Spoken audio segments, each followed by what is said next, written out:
At the beginning of this year, I saw how communities in Kinross and Glasgow were keeping vital bus routes open thanks to volunteers. Morning, David. Morning, Gordon. Where are you heading to today? Glenfarth, please.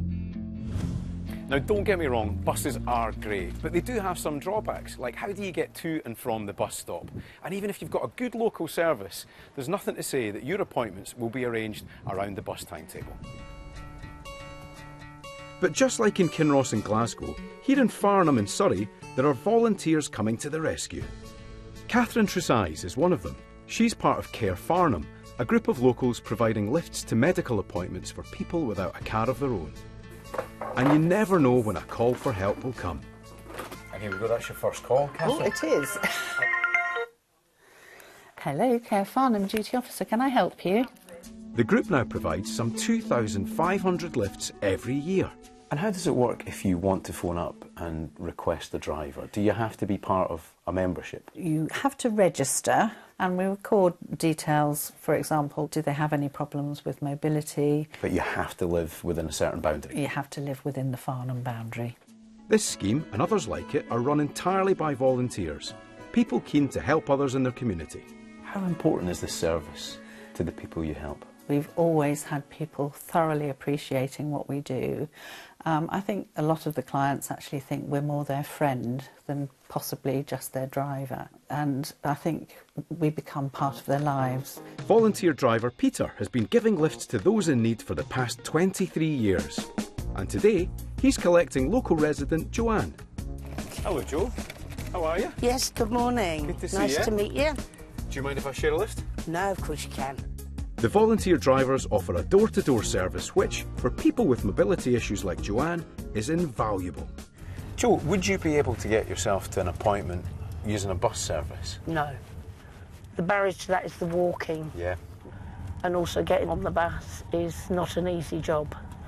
Passengers don't pay set fares for their journeys. Instead, they're asked to make a voluntary donation to help cover running costs. The charity suggests a donation of around £5 for a local trip. And it's prices like these which can make a huge difference to everyday life.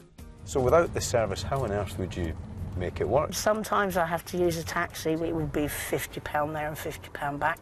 £100 Yeah. return trip? Yeah. Is that once a week, or would you have to do it more than once a week? No, maybe a few times a month. OK. But still, that Still could a be... lot of money, yes. At the end of your journey, they give you a brown envelope and you put in whatever you can, you know, and what you think is justifiable. And you don't feel under any pressure? No pressure at all. No, none whatsoever. And you get charming drivers like Peter as well? You certainly do. Service with a smile? Yeah. It's not long before Peter pulls up for Joanne's appointment. Go on, Joe. Right, good luck. Thank you very much. Yeah, you take care. Look after yourself, right? With Joanne safely dropped off, I want to know from Peter about the impact this seemingly small act of kindness can have.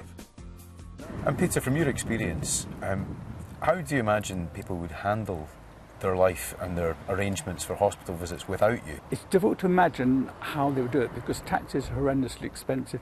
Public transport is very difficult to get to and may not take you to exactly where you need to be. Drivers like Peter are allowed to claim a mileage allowance, but his role over the years has been hugely rewarding in many other ways. And it's more than just a taxi service, isn't it? Oh, absolutely. I'm just very happy to be able to give help to people that genuinely need it. And I guess I think that, you know, one day I may be needing the service myself. Yeah. Across the country, numerous schemes are providing volunteer drivers. And helping to coordinate those schemes are people like Justine, who works for a charity supporting an incredible 77 such groups based in Surrey alone. Not only that, she's a volunteer driver herself. I work full-time, but I will occasionally be able to squeeze in a trip. That's the beauty of volunteer driving. If you're free, you say yes, you can do it. And Justine says the demand for such lifts is huge. Are there enough drivers to match that demand? No, there are not. So all schemes are desperate for people to join them as drivers and duty officers. Last year, collectively, the schemes responded to 50,000 requests throughout the county. That's a massive number, isn't it? It's a huge amount. Drivers who do want to volunteer will have a full background check just to make sure they're suitable.